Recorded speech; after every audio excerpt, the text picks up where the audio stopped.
กินพี่น้องกินกาแฟน้ำกันอืมกาแฟร้อนๆตอนเช้าพี่น้องกาแฟร้อนๆตอนเช้าๆน้ากาแฟทุ่งนากาแฟทุ่งนาตอนเช้าพี่น้องอืมเออชื่นใจครับพี่น้องมาผู้ใดไม่กินก็ไม่กินเด้อ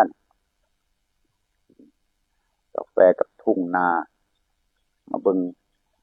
มาเบิ่งหน้าฝนตกขึ้นเนาะก็เลยออกมาเบิ่งกับแมวคู่ใจครับพี่น้อง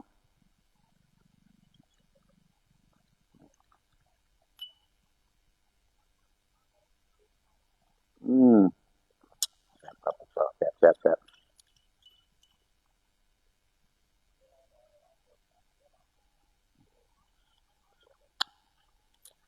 ใส่น้ำมะนาวใส่มะนาวพร้อมมากินน้ำกันกาแฟดำร้อนครับ